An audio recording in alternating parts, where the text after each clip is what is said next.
Alright, welcome to Peeling Syd Barrett. This will be episode 11, and in this episode I'd like to take on the song Lucifer Sam. Now, obviously the song is titled Lucifer Sam. It's kind of a spooky song, so it has some religious references in it. I'm going to discuss all that, and that might bother some people. So if form of religious discussion about things like the nature of Lucifer is something that's going to bother you, then I suggest you just go ahead and skip this episode. Otherwise, we can go ahead and get started, and I'll try to be considerate of everyone's viewpoints. I realize that you can't make everybody happy all the time, but we can at least try to understand that there are different ways of looking at things, and there are a lot of different stories that could tie in with this. Of course, we don't know exactly what Mr. Barrett was trying to relay with the song, but in order to discuss it, we'll have to go through some of those and consider the possibilities. So, all right, first things first, we usually call out corrections, and I'd like to call out some corrections or improvements. The first one is that in the opening to Astronomy Domine, I didn't really discuss this before, but the intro to Astronomy Domine is very distant and cold, and it of course it's a space song, which so that makes sense, but it's interesting that they have the kind of radio chatter and everything to open that song, and it reminds me a lot of David Bowie's song Space Oddity. And some people give Syd Barrett credit for being the first space rocker. At any rate, I don't know if he created it, but he definitely did kind of get into it, and this is one of the earliest songs of it. So just making a note of how much variety there is on this album. Another kind of an opening that's interesting is in the Scarecrow with the tick-tick noises that eventually line up and like a metronome and give a beat.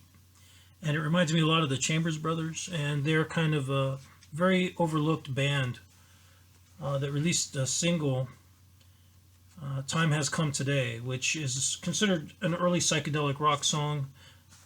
Some folks consider it that way just because of the bend in time with the cuckoo sound at the beginning, so that's kind of a reference to a clock noise as well. At any rate, that song has an interesting introduction, and if you're into Pink Floyd, you'll recognize the clock intro as being something that's used from time to time as well. Who knows why? Maybe it's just a cool idea and they liked it, so they wanted to keep using it. And one last thing about Scarecrow that we didn't really discuss is that there's that clanging rhyme of ground and around that we call out in the breakdown for Astronomy Domine. It's also used in Scarecrow, and we're going to find out that it's also used in Lucifer Sam. So I'm going to go ahead and I'm going to link the HDPinkFloyd version of Lucifer Sam, and the main reason for that is because it kind of shows some dancing and whatnot, but if you'll notice in this version it's just people dancing, and to me that's kind of cool. I like that they just use just regular folks dancing. And in the other version, which is by Mr. Bobinski, and again, I don't have a tie to him, he's not tied to me, we're not affiliated in any way, I just really like his artwork, and the video itself is pretty cool. I would like to point out, I suggest that you watch that one actually, and the reason is because he has a lot of Syd's artwork in the background, and if you're familiar with Syd's artwork, then you'll recognize it. If you're not, when you see things in the background that look like paintings, a lot of those are, let's call it caricatures of Mr. Barrett's paintings, and he has some kind of tinted over photographs and stuff, so you might enjoy it more for that reason. So I'm going to suggest that you go ahead and check out the Bobinski. If you're only going to watch one of them, I suggest you watch Mr. Bobinski's version. The song Lucifer Sam was originally, I guess, called Percy the Ratcatcher. Mr. Bobinski makes note of that, and that's kind of enough lead in. So what I'd like to do is kind of take a break and you guys go check out everything, get everything lined up, get the lyrics out, check out the video, and listen to the song, and then we'll jump into the lyrics in the song and then discuss some background.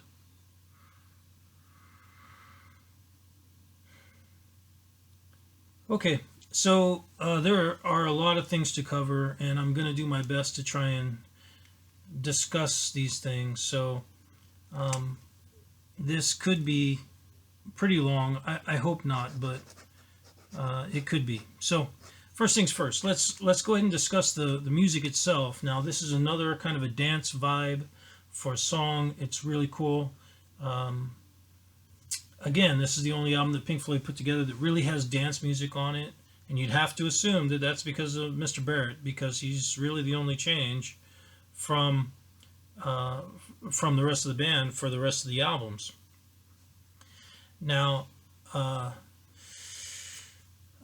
guess one of the things that I'd like to point out is the driving bass line that we'll see again later on in Overdrive, and it's got a pretty kind of a cool kind of a punk vibe to the song. I used to think that that Mr. Waters was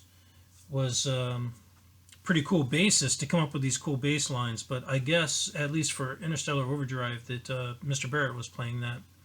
So I don't know how much feel for bass that Mr. Waters had early on, but these bass lines to me are really cool. They're on a level that's close to the White Stripes with Jack White and Seven Nation Army. It sounds very similar to that lead-in. It's very catchy. There is a portion of the song on guitar where he's ringing out really clear on the guitar, and then he kicks into the slide, and it's got this kind of a spooky, distorted vibration going on, and then Rick Wright comes in with organ. This is the first time, I think, really, that if you're familiar with the Hendrix sound at all, if you listen to this song where Syd comes in with the guitar and kind of lays into it a little bit, you can hear similarities to some of the sounds that Hendrix was making later on. Let's take a look. I guess that's pretty much it. All I wanted to say for the music itself. Let's see if we can take a look at the lyrics, and this is going to be kind of a long talk, so I'm not sure how to break it up really, because I don't know if I want to just skip through everything. Let's just check through everything really quick, and then I'll come back to them as we go. So the very first thing is the title, Lucifer Sam. So some people will immediately recognize that as a kind of a hint to Lucifer, and they will have their own biases about what that may or may not mean. So some people immediately connect the name Lucifer with Satan or the devil, and they'll make that kind of a connection. And I just want to point out that not everybody follows that connection. So there are religions and groups, and there were heresies declared by the official church, I guess, of groups like the Albigensians, and you have a whole story about this with the Gnostics talking about the nature of what is and what isn't Lucifer. Who exactly is it tied to? I'm not going to get into, I don't want to get into all the specifics of that right now. Maybe we will later, I don't know. The second part of the name is Sam, which is a really, it can go either way, because, I mean, Sam is traditionally, it can be either a male or a female name, but usually it's a male name, and it'll usually be short for Samuel or Samael. Of course, most people don't call their children Samael, but they don't really call their kids Lucifer either usually. But the point is that Samuel and Samael have very different meanings depending on your point of view. So Samuel can mean that you've heard God, or that God has heard you, the name of God, which has a totally different meaning than Samael, which is a reference to what they consider to be the poison of God or the destroyer of God. So, and this is all kind of discussed in the book of Enoch. If you're interested in all that kind of stuff, you can check it out with the fallen angels. But I'm just going to point out that most connotations with Samael are negative, and the connections with Samuel are positive. And depending upon which way you want to read that, you can read Lucifer as positive or negative as well. Most people make the connection of Lucifer to the morning star. We've already discussed Wind in the Willows and the Piper at the Gates of Dawn. And it's specifically, I read that portion, and you can read it if you want, that it's specifically stated that the Piper at the Gates of Dawn is the friend of the forest and a protector of the animals of the forest. So it has positive connotations, at least for them it does. And a lot of that is, a lot of all this whole dynamic about what is good or bad is all discussed in the movie Pan's Labyrinth. It is never clearly stated. Most people come away from that kind of thinking they have a feel for what it may mean. But at any rate, you can check out that film if you want. So there's a Siam cat. Now that we mentioned the Siam cat that's with Mr. Barrett, I know he had an orange tabby called Frisky, I think. I don't know if he had a Siam cat named Sam. Perhaps Siam is just there because it rhymes with Sam. Perhaps this is a nickname for somebody. Mr. Barrett did have a tendency for nicknames. And I will read you something really quickly from Kipling's Stories for Children. And this is about Wee Willie Winkie. And it goes like this. Here was one of the most embarrassing of Wee Willie Winkie's peculiarities. He would look at a stranger for some time, and then without warning or explanation would give him a name, and the name stuck. No regimental penalties could break Wee Willie Winkie of this habit. He lost his good conduct badge for christening the commissioner's wife Pobbs, but nothing that the colonel could do made the station forego the nickname, and Mrs. Collin remained Mrs. Pobbs till the end of her stay. Anyway, the point is, if you've read through Mr. Barrett's letters and his some of his history, you'll recognize that he kind of has a tendency to give people nicknames. You have to wonder if this is part of the reason why. You know, was he so connected to books that he was living through books, or that he connected with them the way that other people would connect with people? Maybe he just got ideas from them and recycled them, the same way that he's recycling lyrics within songs. Maybe he's actually getting life advice, fun things to do from books. And before you think that's weird, just realize that a lot of people make life decisions based on a song they heard, or on another type of book, which is a religious book. So a lot of people read religious books and make life decisions based on those religious books, which are basically ideas, external ideas that they're incorporating internally and then utilizing in their life to make decisions. So we have there an incident that, or an example of someone that's making nicknames for people. We know Mr. Barrett kind of did that. Now, who could Lucifer Sam be then? I don't really know. I guess a lot depends on what you think about what is indicated by Lucifer Sam. Siam cat. So Siam could just be a reference to a person that is showing Siam looks or something. I don't know. So here's an example. Iggy, they called her Iggy the Eskimo. She was not an Inuit. She was not Native American. She was not from North America. But they called her Iggy the Eskimo based on how she looked, or how they thought she looked. So I'm going to give the possibility that this person may be someone that looks something like someone from Southeast Asia or something, or they have some dark characteristics to them. Is there someone that has some kind of Lucifer Sam qualities, that has some dark looks to them, that's always hanging around and can't be explained? I don't know. For some reason, I really get a Jimmy Page vibe off of that, but there's no reason for me to there's no way I can possibly back that up other than to say that there are some indications, including the fact that he bought Mr. Crowley's property afterwards, that he was kind of into some of esoteric thought and things. So maybe that's a reference to him. I don't know. The Zoso emblem to me can kind of look like a cat, but that's all grasping at really, really far away things. So I don't think we're ever really going to know who this Lucifer Sam could be referring to. Now, the next bit talks about Jennifer Gentle and says that she's a witch. Now, who might Jennifer Gentle be? I don't know. He dated someone named Jenny, so perhaps that's a reference to her.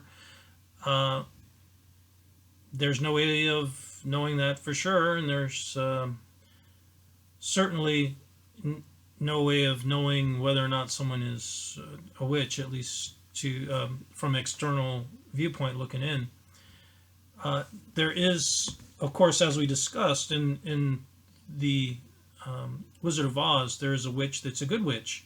So whoever this Jennifer Gentle may be, as a witch, perhaps she's a practicing Wiccan, I don't know. It's interesting that the next couple lines say that she's the left side and then Lucifer Sam is the right side, which you would assume means that he's talking about angel and devil on his shoulder giving advice or something. Giving advice about what? Who knows? Stay in the band, leave the band. Perhaps it's a discussion about himself, the right side of his brain, the left side of his brain. Maybe there's some kind of a conflict going on and it's not being resolved, so it's kind of hard to really kind of figure out what's going on. The next bit is about going to sea and a statement about being a hip cat and being a ship's cat.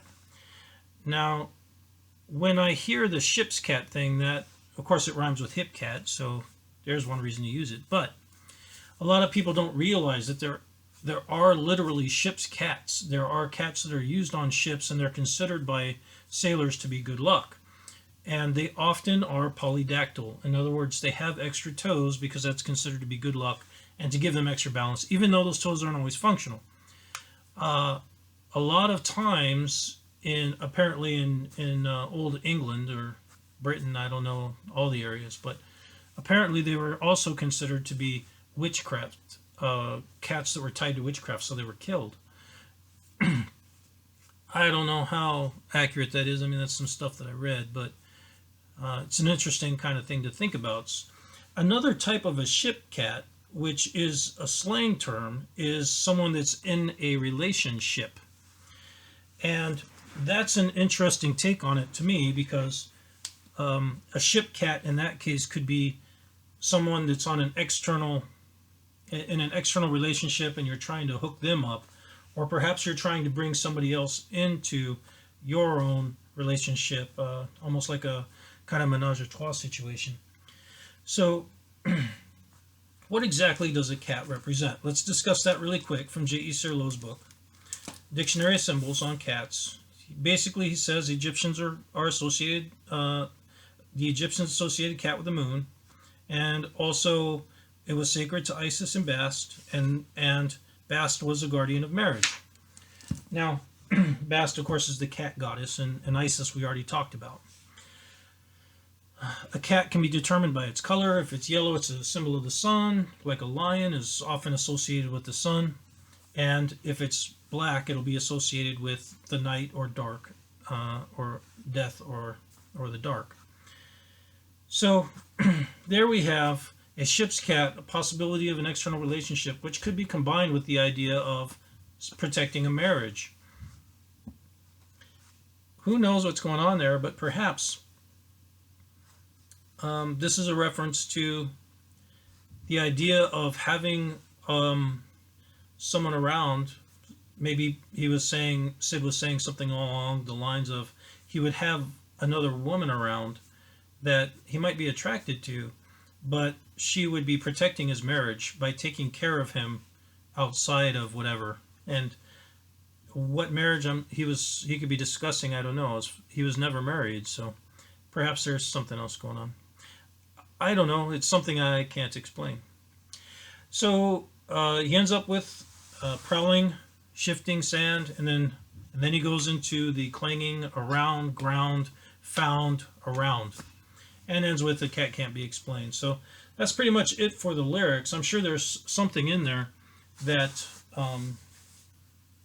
that I'm missing, and if you are aware of anything in the lyrics, then go ahead and post or send me a message, and I'll collect everybody's messages. I got a message from Paisley, one of my subscribers, about a Genesis lyric, and so I'll include that when the time comes down the future, provided that this keeps going. So if you notice anything in the lyrics that you want to call out and kind of tell me about for general discussion, feel free to do so. All right, so we've kind of gone through all that. I would like to point out a little bit that there is kind of a history of, let's call it dark arts or deals with the devil to get guitar capabilities that I'm sure Mr. Barrett would have been aware of when he made this, because he was into old R&B songs. And of course, there's an old legend, I guess, an urban legend of some sorts, about a man named Robert Johnson who met the devil at a crossroads and made a deal to be able to play guitar with that guy, or with the devil, for at the cost of his soul. I'll link a video by Polyphonic. He discusses the entirety of that legend, and he makes some kind of connections about the idea of a crossroads.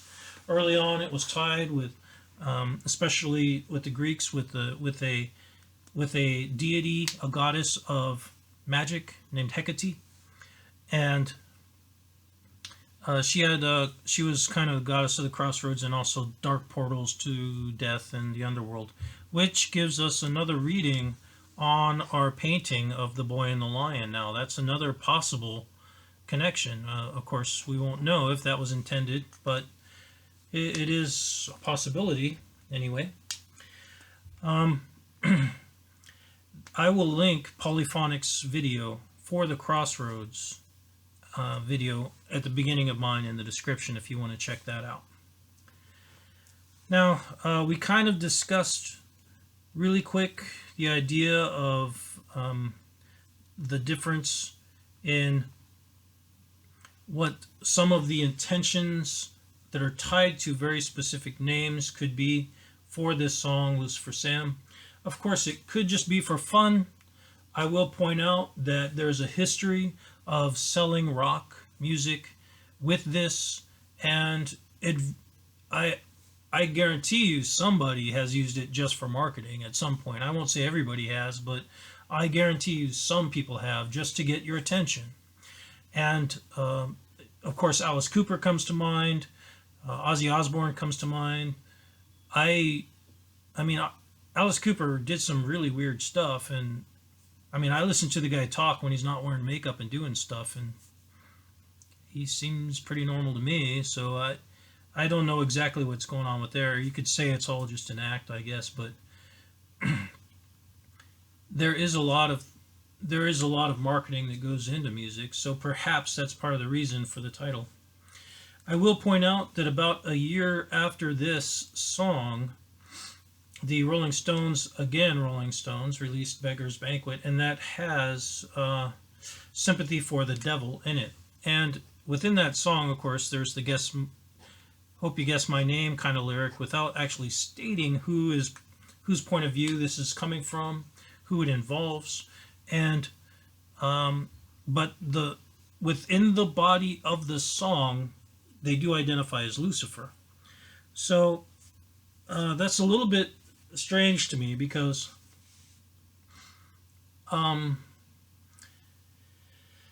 that song is a more destructive kind of at least it's hinted at. It's said that basically they were there when all these bad things happened. There's these wars, the assassination of the Kennedys, the czars in Russia, and his family were all murdered, all those things. And taking enjoyment in that, but basically washing his hands of it and saying that that's people's work. Those are things that people decided to do, which is kind of an interesting take on it. Now, supposedly that song was put together after Mary Ann Faithfull gave a book, and I can't remember the name of the book, but perhaps I'll add it in, that she gave to Mick Jagger, and that's when he put together the lyrics to that song. I will point out now that Mary Ann Faithfull, as a name, sounds pretty similar to Jennifer Gentle. I mean, they both end with adjectives, and they just kind of feel like similar words. So Mary Ann Faithfull was dating Mick Jagger, I think, from 66 to 70. And as we mentioned before, this song came out in August of 67. I don't know. It's hard to know really when somebody, as we said, you never know when somebody puts together a song. You only know when they record it and when they release it. They could be working on a song for 10 years. And unless they come out and explain exactly when they put together a song, you never really know when they made it. And let's see, what else can we kind of run through? I would like to point out that I have finally permission to use some words from Miss Jenny Fabian, and she put together a book called Groupie with Mr. Johnny Byrne, and they've given me permission to use the book cover image, and I'll show that. This was copyrighted in 1969 by Johnny Byrne and Jenny Fabian by Ominibus. Geez, where did they put it? Ominibus Press, 1969. And this is a form of fictionalized account of her experiences. She gives a bunch of different names, and that's kind of to hide people's identity, I guess. This was kind of an explosive book for the time. She identifies this as the story of someone named Katie, and she hides the names of the bands and the people that are within the bands that she's talking about. And just within the first chapter, she discusses meeting someone named Ben, and gives a lot of background information that makes a lot of people believe that this is about Syd. Now, she does do an interview where she talks about working or interviewing Syd. I guess she had an interview with him. And she also talks about making a movie called Remember a Day, and with Nigel Lensmore Gordon, I believe. And it's interesting the words that she kind of puts together for that. And basically, the people putting together that film contacted her and asked her to help them out, and said it was for the betterment of people, to kind of make the world a better place, etc., etc. So she went along with it. Now, my experience with this publisher and with Miss Fabian, I haven't spoken directly with her. I've just spoken with a rep via email. They've been very considerate, and they're really the only people that, in my opinion, have behaved like human beings. I've been able to talk with them. They get back to me. They don't demand a lot of ridiculous things to have a conversation, and they basically, kind of wanted to know what was I looking for. And when I gave them the lines that I wanted to use, then they said, "Oh, okay, yeah." They would approve it. And I'm nobody. Obviously, I'm not an important person at all. So I just want to say that I'm grateful, basically, to them, and I think that it was very, very fair of them to give me the chance to use some of the words from Miss Fabian. So first, I would like to run these words past you from her book, page 7, and let's think about what she has to say. And here she's talking about Ben, who most people assume is Mr. Barrett. He sat down and suddenly started talking about all the people who were now putting the group down because they had made it. And commercialism had nothing to do with being a religious artist. So right there, and this is around the time just before the band's going to break up. He was already acting up on stage and doing things as she relays in here. And it's very clear from her recollection, which I will point out is about 2 years, written and published about 2 years after Mr. Barrett left the group. She specifically calls out two things: that he was concerned about commercialism and that he wanted to be a religious artist. What exactly that means, I don't know. But that is an indicator of a person that is turning away from money. So think about that for a minute. And of course, most people recognize the corrupting influence of money. So, what do you think the term Lucifer means? What do I think the term Lucifer means? It doesn't matter. What matters is, what does he think that the term Lucifer means? And I will point to you that there are churches called Morning Star churches that confused me when I was a kid. I was like, why is that named after the morning star, which is an indicator of Lucifer, which I was told is evil? All I can say is it's not necessarily evil to everyone. We don't know what it means necessarily to Mr. Barrett, but it may mean something very positive. In other words, actually trying to bring light, illuminating people, bringing light to people. Perhaps he connected with that on some level. I don't know. And I guess that's pretty much it. I'll finish up with one last thing, and that is the idea of a quote or discussion that is kind of put together by Mr. C.S. Lewis. And I don't particularly like Mr. C.S. Lewis, but he does make an interesting point. And basically his point is that if you're confronted with the concept of Jesus, you have to decide whether you think he's a liar, a lunatic, or the Lord. And that's a very long quote. You can go look it up. Maybe I'll post it here together with the description. And the basic idea of that is that if you are aware of whatever Jesus is delivering, that you have, and what he's stating that he is, and what he's stating that he's putting together, you have to either decide that he's lying and would therefore be a liar and evil, or that he's a madman, or that he actually is who he says he is. And I don't know how true that is, but it does seem somewhat appropriate to this discussion. Now, if you noticed at the beginning, I gave a quote of Mr. Oscar Wilde, that I think a man should invent his own myth. And Jung, I think, would agree. He definitely went through that process of inventing his own myth. Now, what that means to people can vary quite a bit, but the idea that you're going to define what things mean what to you, how they're going to apply to your life, what kind of person do you want to be. The subculture of this time obviously was in many ways trying to fight for civil rights, the feminist movement, which I forgot to mention. I'll get to that, back to that in just a minute. But basically social justice. And so would very many people nowadays say that those are negative things? I certainly wouldn't. So you have a subculture movement that appears to be enlightened. They're trying to stop wars. They're trying to stop the destruction of the planet due to nuclear proliferation. They're trying to get rights for people, civil rights, equal rights for people. The feminist movement is strong.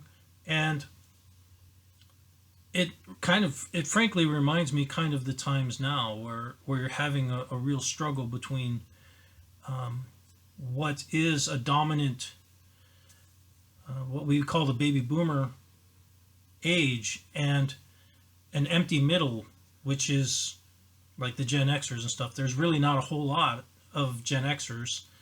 And then you have a lot of younger folks that are coming on, and you can sense that there's a lot of potential for conflict between those two generations, and they have so much political clout because of numbers that they're going to be banging heads. And it feels similar to the 60s to me for that reason. So, the other thing that I got from Miss Fabian's book, and I'll touch on this really quickly, is that there was quite a bit of negative treatment of women in this era. And of course, John Lennon also is known for mistreating women. I know from when I grew up kind of in the 70s as a child, that a lot of parents mistreated one another, and in particular, there were a lot of abused women. And obviously, there are still a lot of abused women, but there are a lot of different forms of abuse. And it's remarkable to me in reading these older books how mean people can be to one another, and how mean some men could be to women. And it's a little bit disconcerting, I think, to see that and to read it. Obviously, people have been mistreated for the entire history of the world, but you have to wonder how long are we going to kind of keep doing that to each other. So that's my ideas for Lucifer Sam. I hope it illuminated some things possibly that you might find interesting or worth thinking about. And I don't think I would have offended anyone with this discussion. I don't think there's anything intrinsically offensive in this song, personally. And we have to remember that he's talking about things like Lucifer and witches, but of course there was the show Bewitched, which was very popular in the 60s. A lot of feminists bought into the idea of witches. Why wouldn't they? The idea of a powerful, empowered woman that is standing up to a male hierarchy in many ways could be attractive. But again, as I said with C.S. Lewis's discussion about picking up a kind of a conflictory position, is someone a liar, a lunatic, or the Lord? I would say it's also possible that someone just is wrong, and that you don't really want to have a discussion about it. You don't really want to, if you follow what I'm saying right now. So we don't necessarily, as people, have to take all these contradictory positions. We can just say, I don't really care about that. And maybe this is one of those things. I don't know. Okay, I forgot two things, so I want to discuss them really quickly. One of them is the same video that I linked before. I'm going to link again, and that's a bunch of interviews regarding Syd Barrett, and I'll give some keywords if you want to do a search on your own. But I believe it's about 10 minutes in on that video, and I believe it's Rick Wright talking. They don't identify who's talking. But he specifically says at Cromwell Road there were people that were pretty much worshiping Syd and were treating him like a god. Now, what that could mean is difficult to know, but it's a little bit odd. So something like that can really mess with somebody mentally. Perhaps there was a kind of a collection of people that decided that there was something special about Mr. Barrett, and they wanted to kind of follow him and see what he had to say about things. Perhaps it's just a form of a metaphor, and it's not meant to be taken literally. I don't know, but there are, of course, a lot of photographs of calligraphy that say stuff like Clapton is God, and how seriously do you really want to take all that? But there is no doubt, and we discussed this before, and Miss Francoise Sardi specifically called this out. If you remember, I believe it was our second episode where we discussed her book. She specifically called out the impact of fame on your relationships with other people, and how they would tend to let you get away with things and kind of do what you say. Not just the fame, but also the money now. So there will be people that are kind of, as Mr. Gilmore called them, hangers-on, that perhaps want to be told what to do. And that can be poisonous for everyone involved. often, so maybe that's going on. And there is one more thing that I'd like to point out. We discussed the nature of a ship cat, but I forgot to point out something related to a ship cat, and specifically the ship portion, and that is that the Doors had come out with Crystal Ship, and it also kind of relays the idea of taking a journey on a ship. Now, the intent of filling a crystal ship with 1,000 girls or 1,000 frills, I think he said something along those lines. Obviously, a ship is indicative of a journey and is tied to the idea of growth, because two things can really go wrong if you take a journey on the sea. One of them is that it instantly removes stagnation, because you're leaving who you are and where you are and what's already defined you. So that's already kind of the destruction of who you were in the past. When you go on this journey, then you either move on to become something else, or the journey itself kind of consumes you. And for that reason, sailing the seas is often kind of a metaphor that's used for growth.